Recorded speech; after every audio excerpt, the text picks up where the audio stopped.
Hello, welcome to the murder scene. Here we are, being an attorney with no qualifications, and we're gonna start examining the crime scene ourselves. This is where the magic box was struck. If Cowell weren't inside the box at that moment, he might have dodged the falling water tank.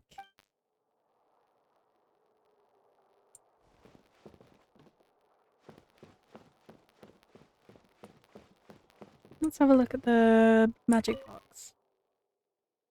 The broken magic box was left on the scene after the guards completed their investigation. Looking at it now, the water tank must have struck it really hard. Let's go have a look at the magic box. Looks like an ordinary box, but Linny somehow moved instantly from the stage to being inside of it. How did he do it?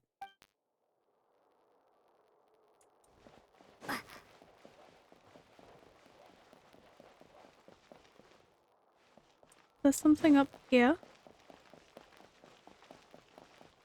No?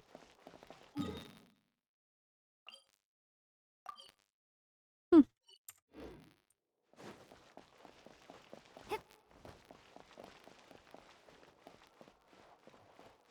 Alright.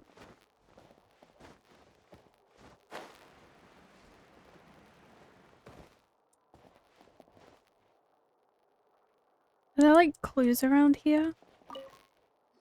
Oh, we have to talk I to see that people. you're investigating the area. Well, it just so happens that I'm interested too. If you find any new and interesting leads, be sure to share them with me, alright? Who are you? We don't have too many thoughts yet. Then why don't I tell you my hypothesis first? The way I see it.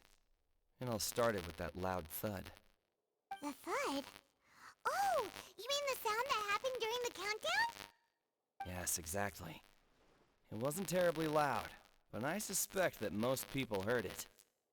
It's just that everyone was awaiting the results of Linny's trick with bated breath, so no one paid it much mind.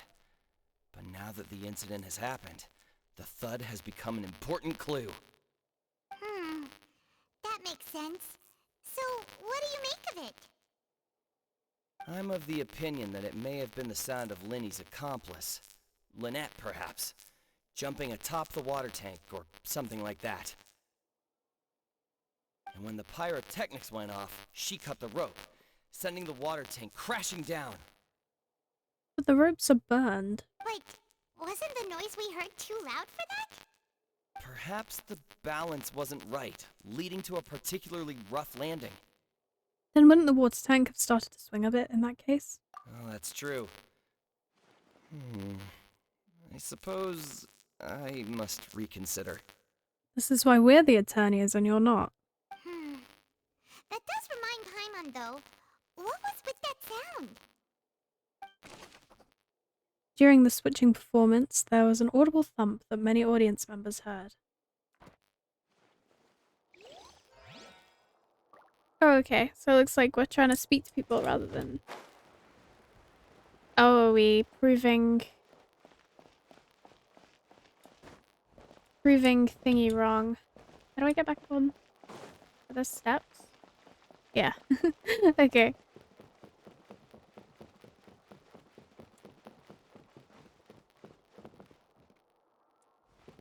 Oh, the rope. So this is the rope that broke and caused the water tank to fall. The rope looks pretty durable. How can it be burned through so quickly by fireworks? Yeah. What I would do is take a snippet of the rope and then go and safely light it on fire and see how long it takes to get through it. So either Linny didn't realize this is a safety concern, or... Why are you suddenly so serious, Traveler?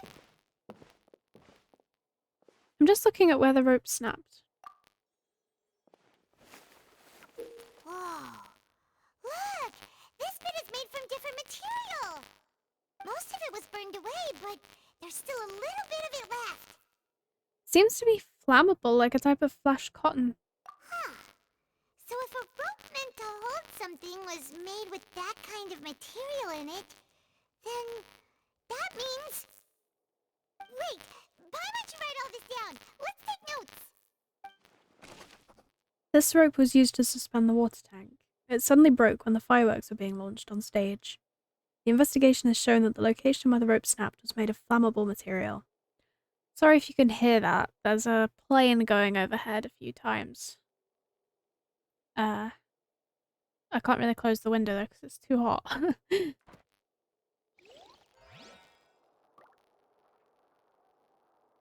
Alright, well that's kind of crazy.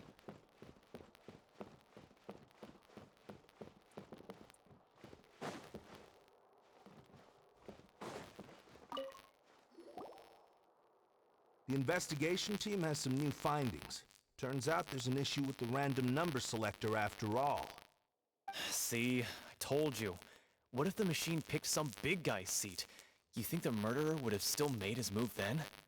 Sorry to interrupt, but we're helping Linny and Lynette with their side of the investigation. What were you saying about the number selector? There's something wrong with it? You're trying to help them? That'll be a tall order. Linny used the machine to pick a random member of the audience during his performance, right? The lucky girl that later disappeared. Well, we thought there might be a serious problem with the machine, so we had it taken away for further inspection. It turns out that the seat number it picked wasn't random at all. The machine picks that same number every time. I'm sure you already know that you have to make a reservation in advance to get a seat, regardless of whether it's a trial or some performance. In other words, Linny knew who would be sitting where from the very beginning. That much checks out. Linny reserved our seats for us, too. Bet you see why I was saying it'd be tough to make a case for Linny. Thanks, sorry to bother you. Even though it's bad for Linny's case, Paimon had better write it down. This device was used during Lenny's magic performance to choose a lucky member of the audience. However, the guards have found it will generate the exact same number no matter what. Clearly someone has tampered with it.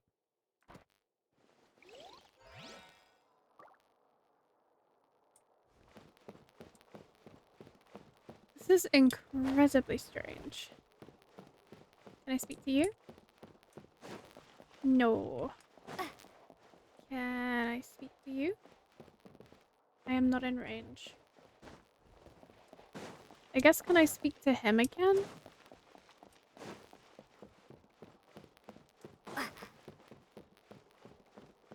Oh, maybe some of these people. Not you. Hello there. What are you investigating?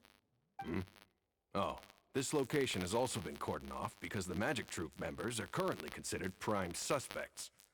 The investigation team is still collecting evidence.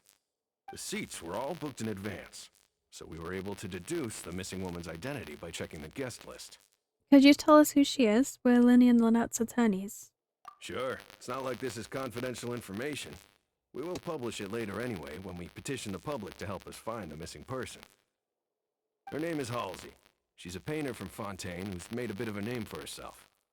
Apparently, she wasn't a regular at the Opera House, but she'd been feeling some pressure with her work lately, which made her decide to come see the magic show. The Magic Troupe members all claim not to know her. We have looked into her social connections. It seems that she has no personal grievances or conflicts of interest with the suspects.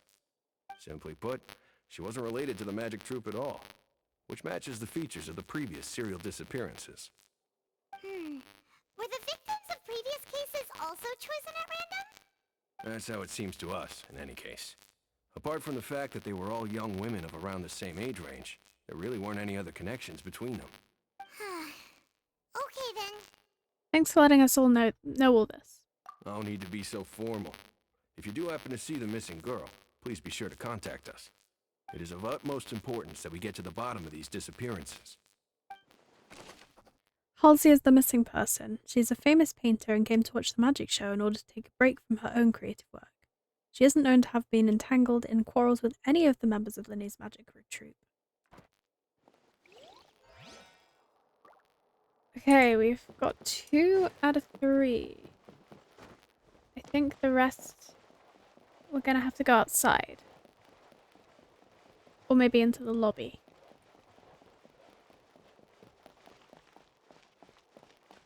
Let's go.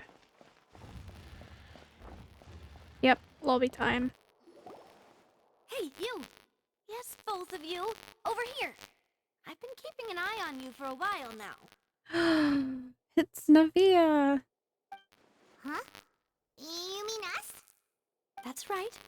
If I'm not mistaken, you're also among those who wish to cut down the thorns and pursue the truth. No? And by the looks of it, you're not from Fontaine. Well, you're right on the more about that one, but who are you? Have you never heard of the Spina di Rosula? From mediating disputes and providing protection to solving conundrums, you name it, Spina di Rosula does it. And I, Navia, have the honor of being its renowned president. Though those who play by our rules call me boss. I'm Silver, her attendant. Pleased to meet you. And I'm Melus. Demoiselle's various daily needs and affairs are under my purview. Huh? Boss? Demoiselle? What gives with the names? Well, I am the second generation president. Malus and the others are still used to my previous title. My apologies, Demoiselle. Should you prefer, boss, I will endeavor to use that instead. No, no need. You don't have to call me boss. Just Navia is fine. Okay, if you say so. Not that we're members of Spina di Rosula anyway. All merely trifling details. Never mind. Now, back to the situation at hand. So you want to investigate as well? That's right. I've always kept an eye on the serial disappearance cases. My interest stems from a matter back from my father's time. Judging from the look of things, I find Linny an unlikely mastermind. Really? We think so too! That's why we're looking for clues now. But how did you come to that conclusion? Intuition, naturally. My unparalleled intuition. Okay. Farina sure was quick to point the finger at Linny without any decisive evidence whatsoever, wasn't she? But that's not uncommon for her. If you remember, the justice had to interrupt her and ask if she was pressing charges just to keep her from getting carried away.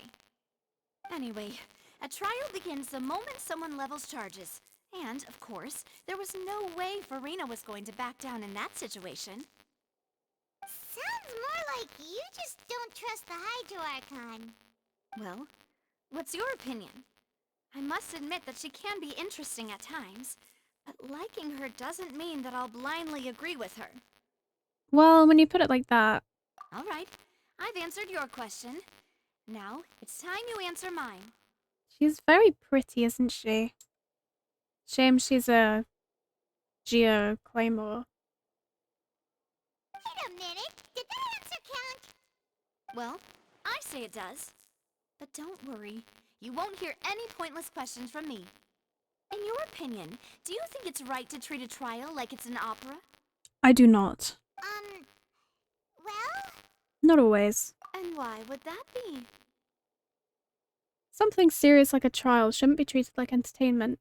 Doing so makes it easy for the truth to fall by the wayside. See, Silver and Malus? I told you they'd be different. Most astute of you, Demoiselle. I, too, think that the Traveler's response was most excellent.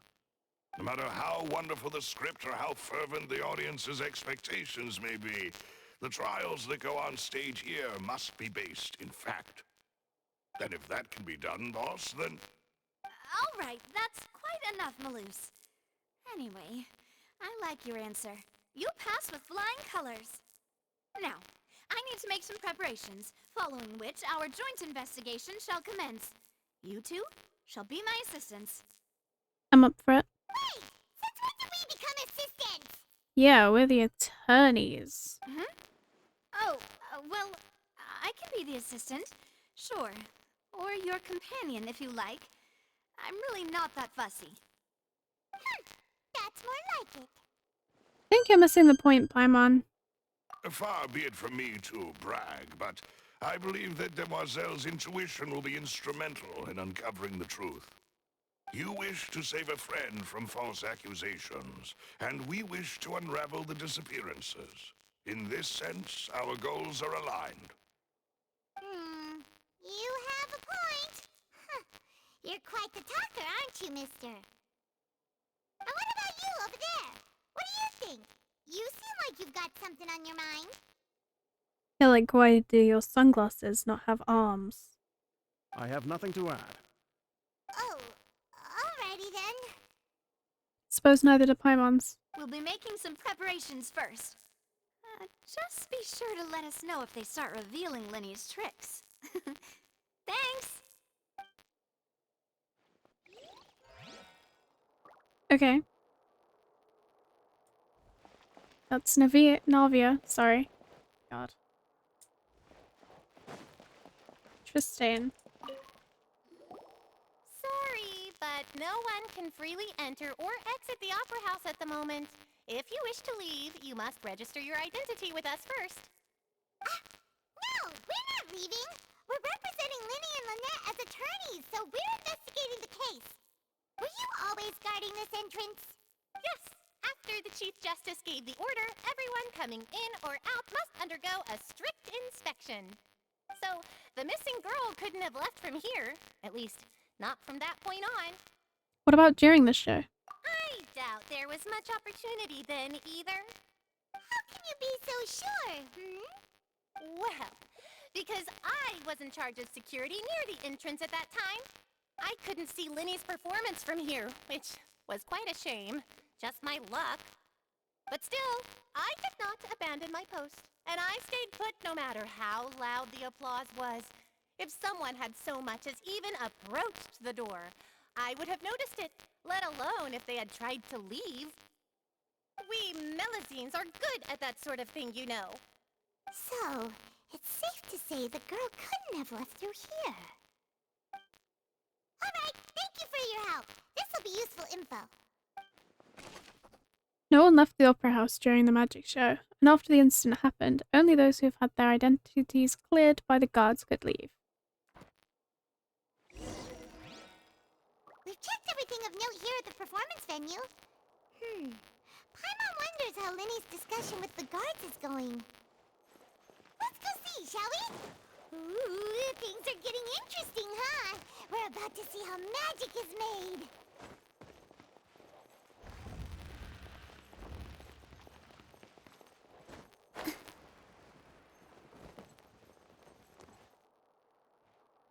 This isn't right. I've made a mistake. Oh no, we're here. Understood. Then I will be going with you. Just so you're aware, I will be monitoring your actions and making notes as necessary. Very good. Thanks for being so agreeable. I'd pull a rose out of my hat as a gift for you if I could. You may spare the pleasantries. I'm just doing my job. You've arrived. Who's this? Me? I'm Spina di Rosula's guardian angel. If you've got a problem, I've got the firepower. Sorry, I got a little carried away there. Call me Navia. I'm a partner of theirs, and will be helping investigate this whole situation. And these are my companions. Would you mind if they join as well? Fine by me. Oh, new helpers? I would be most grateful. Well, let's just say we're tagging along. It's not every day you get to see the secrets behind magic performed on such a large scale. I appreciate your kind interest. Come with me. We'll be heading below stage. Ooh. Huh? Below stage? Yes, a world of secrets is hidden beneath this magic box, prepared specifically for this switcheroo trick. But before I reveal everything, you should have a look first. Notice anything strange here?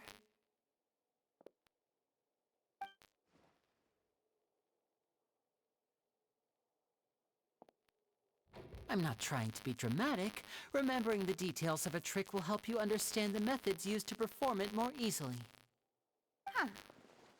Weren't there balloons and other decorations here? Where did all that go? Ah, good eye.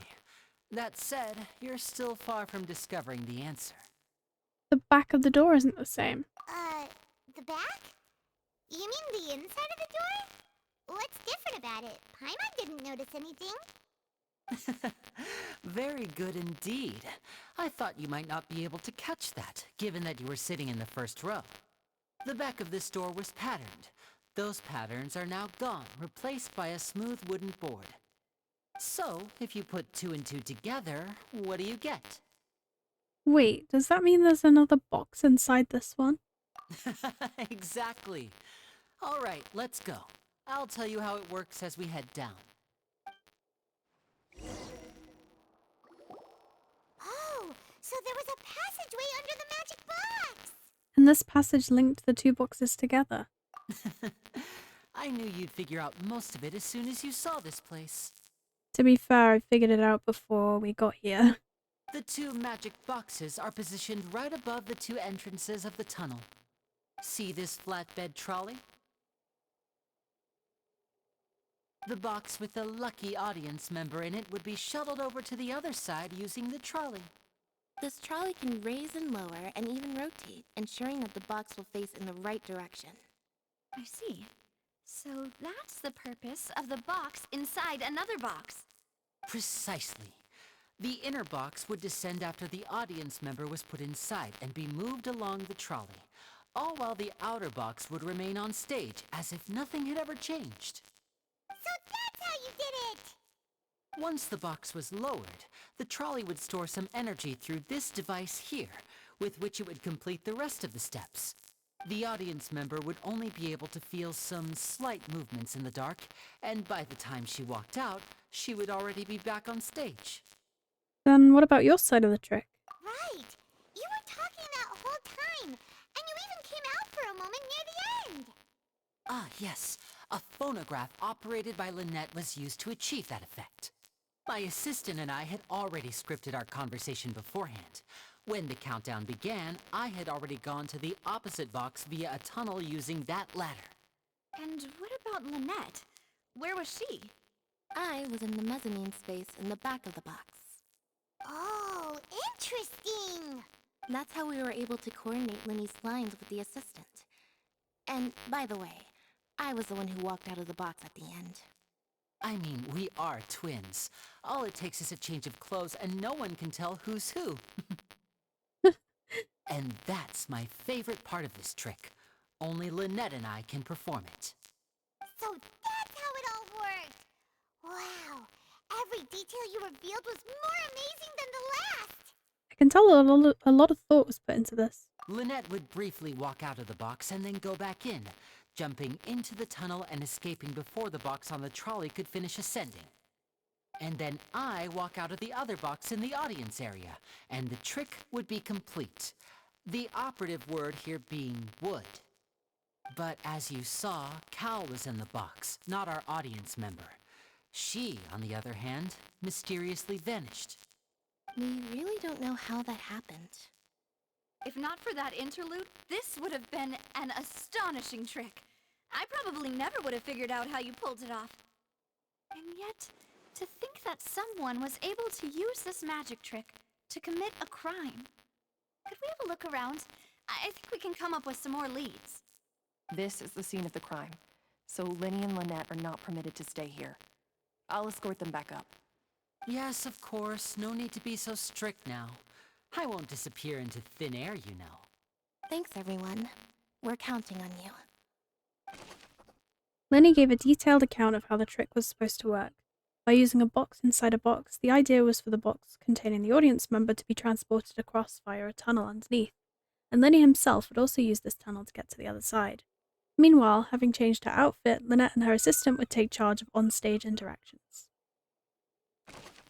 The magic box on stage has an additional layer to its rear, in which Lynette in Linny's clothes remained hidden. She would appear at the end of the magic trick and lead people to believe that Linny had been able to instantly move to the box on the other side. The magic box at the center of the audience stands has 2 layers, and beneath it is an entrance to an underground tunnel. This was how the lucky audience member was meant to have been transported without the audience noticing.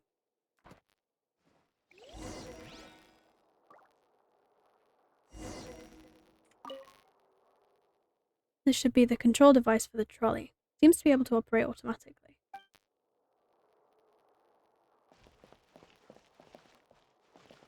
There's some rope and a vase. The floor is wet. Please be careful not to slip. Speaking of which, why would there be water here? Maybe it was for a trick? Oh, Paimon knows!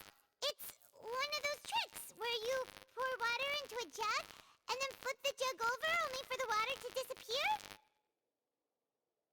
And here's a broken vase. Huh.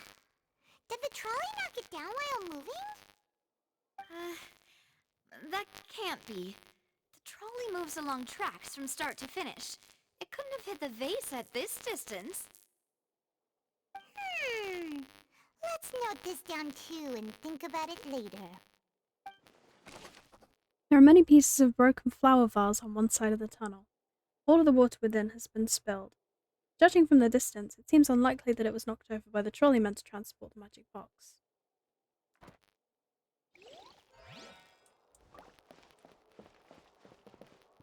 Clothing. Oh, these are the clothes that the lady chosen from the audience was wearing, right? Okay, that's kind of weird. Her clothes are here, but she's nowhere to be found. Linny didn't mention the guest having a wardrobe change. Right. And do you really need to do that if you're kidnapping them? Ugh, this is so confusing. Paimon doesn't want to be a detective anymore. The clothes belonging to Halsey, the lady who went missing, were found in the tunnel. The reason for this remains unknown. This is really weird.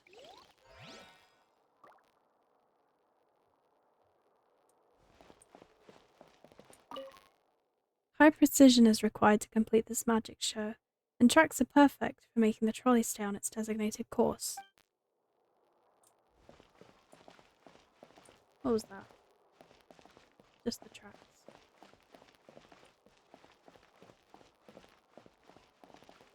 Storage boxes. All kinds of props and costumes are haphazardly stuffed inside.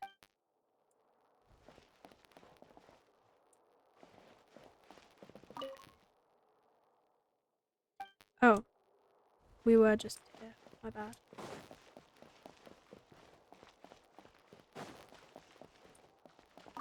There's a hook. A grapple. Huh. What's this? Looks like a hook tied to the end of a rope. Huh? There's all kinds of odds and ends here. Lenny didn't mention this earlier. Perhaps it was a prop for a different trick. But why would it have been left here? Whatever it is, let's make a note of it first. A rope that has fallen to the ground. A metal hook has been tied to one end. Its use is unclear.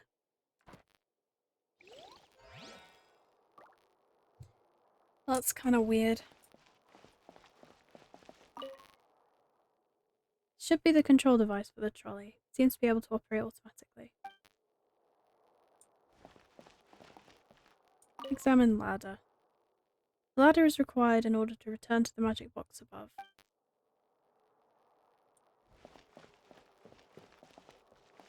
Okay, so there's a grapple. Clothing, vase. Tracks. Is there anything else down here? Wrong thing. What is this place? Looks like a vent. It seems someone could fit through here. Huh. Could this have been the suspect's escape route? Alone, perhaps. But if they had to pull another person with them, the space would be too narrow. But there are no other ways in or out of here. Other than those that go through the magic boxes. And Lily and Lynette were in the two magic boxes. Oh, you're right! Let Paimon write that down. The tunnel vent looks like it could allow one-person passage, barely, but leaving along with the missing lady seems an unrealistic prospect. Seems we're just about done investigating down here. Yes, let's head back up. Let's go.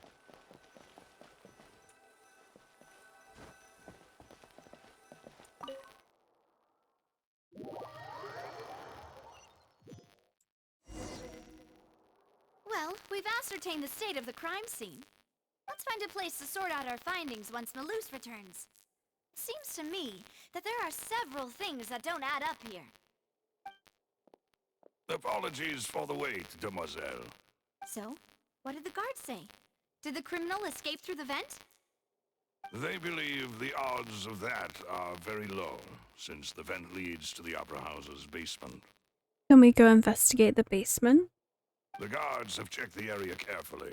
No one left through the basement during the performance or after the incident, and no one was found hiding there.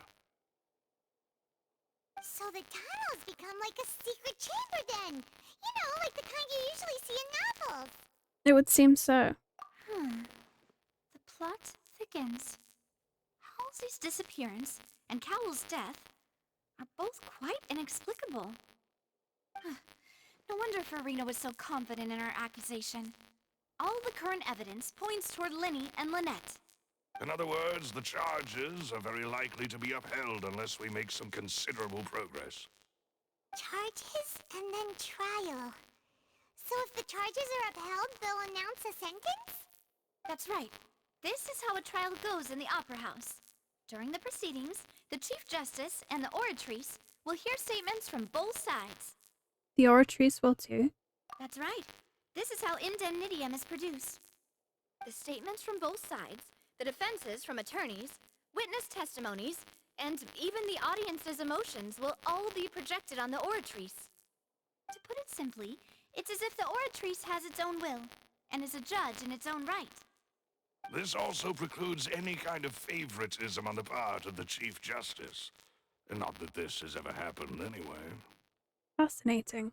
Once both sides have finished speaking, the Chief Justice will make his final decision. This, too, will be used by the oratrice as a reference. Then, finally, the oratrice will be consulted by officials.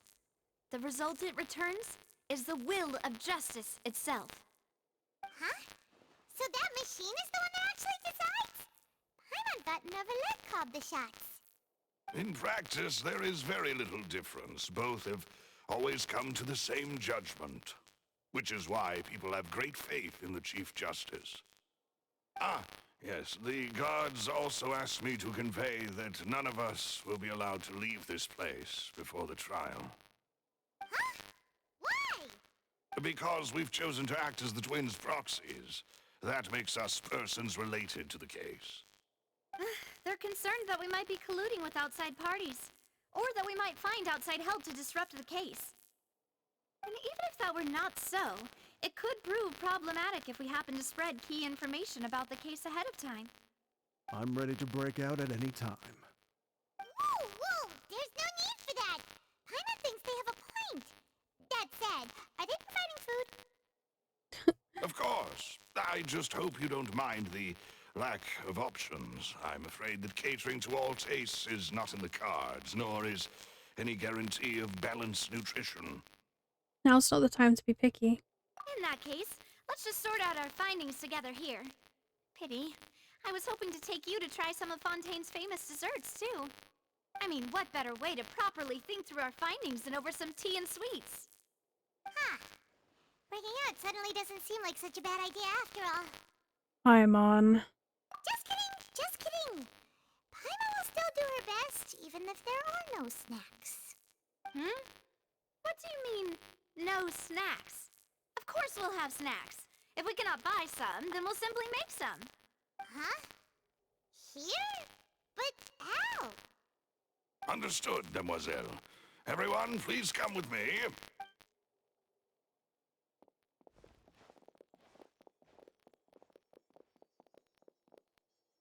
Wait, you're carrying a portable stove with you? Yes, I must be prepared to meet the demoiselle's baking needs whenever the fancy strikes her. King, first of all. Second of all, I think we could all use a Melius around. I have eggs, sugar, and almonds at the ready. And a silver. Good work, you two. Then I'll get to it. Please sit tight for a moment. You'll get to taste my awesome snacks soon enough. These three are quite the interesting group. Must be a Spina di Rosula thing.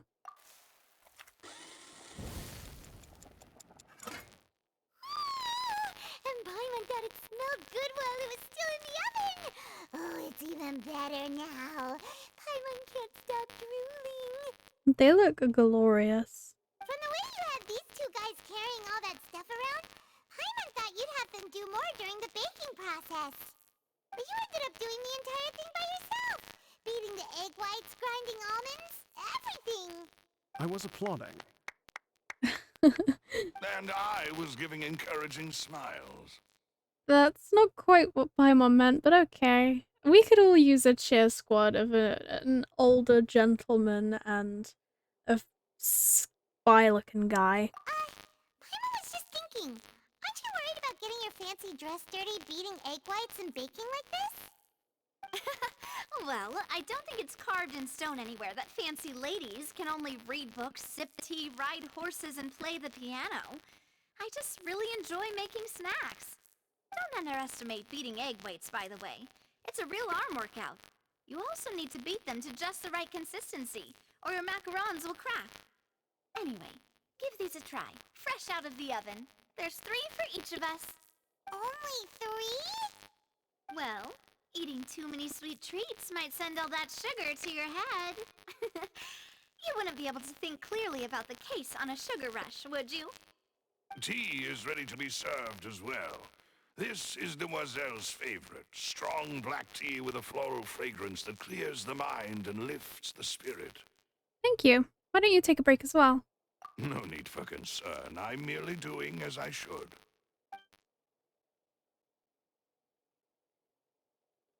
All right then. Down to business. As Paimon mentioned previously, the tunnel seems to be something of a secret chamber. However, we can assume that Linny and Lynette were not alone within it. Some criminal also occupied its sealed confines. The magician twins could have committed the crimes, of course, but they lack any logical motive. Exactly!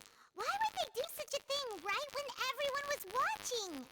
So, apart from the twins, we're left with 2 other people, the missing girl and the deceased. The flower vase and the thud we heard during the performance could indicate some altercation between Halsey and the criminal in the tunnel, resulting in the shattering of the vase, the discarding of her clothes, and her abduction. This is really disturbing. Perhaps the criminal thought that since she was chosen from the crowd, she would be too easy to identify if she was still wearing the same clothes. Paimon thinks that makes sense, but the real trouble is... There's no evidence that this third person even exists. True. None of the clues we found thus far support the existence of this third person.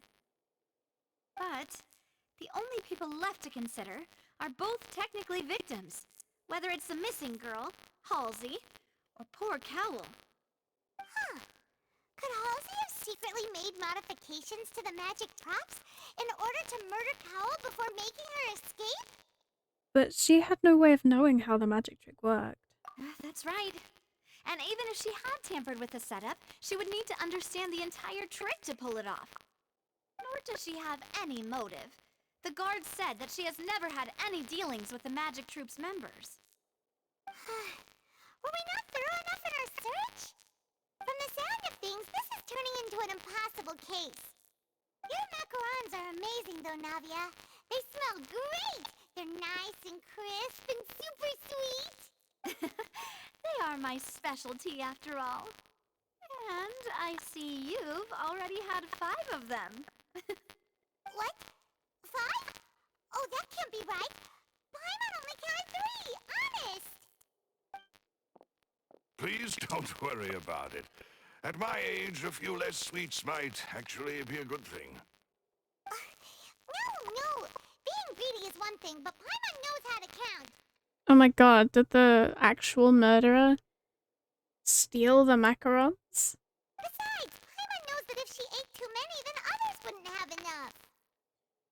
Oh, it's fine. Everyone knows how much you love eating. Wait, even you don't believe Paimon? How could you? Wow, she actually sounds heartbroken. If Paimon ate those 2 extra macarons, then may they turn into stone in her stomach! All right, we get it. Well, I suppose one of us might have gotten too engrossed in our chat and eaten them by mistake. No big deal. Malus, set up the stove again, if you would. Huh? What are you doing? Making sure everyone gets 3 macarons, of course. Oh, there's really no need to do that. Exactly. We don't want to trouble you. As you wish, demoiselle. And I have the egg, sugar, and almonds.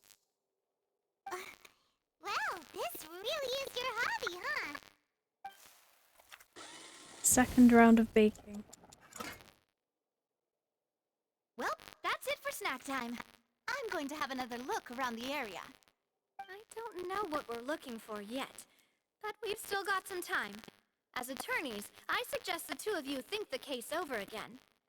It would be awkward if you got all tongue-tied on stage during the trial. Oh no. Alright, thanks for your help, and for the snacks. It was nothing. A small task for the Spina di Rosula. Silver, Malus, it's time to go. I'll be back if I find anything new. Neither Carol nor Halsey had a motive, but after having talked to Navia, the likelihood of a third person being involved seems very low too. Alright, it's time to put our heads together. We've got to get our defense ready for the trial. Alright. Oh, it's probably gonna be a long and difficult case. There's no point in worrying about that now. We just need to prepare. Here, take Paimon's notes. They should help you review the situation. Hush, Paimon. Okay, we're gonna finish there, and we'll carry on and see the trial next time. Very nervous, I am very curious, and very confused. I'll see you in the next one. Bye.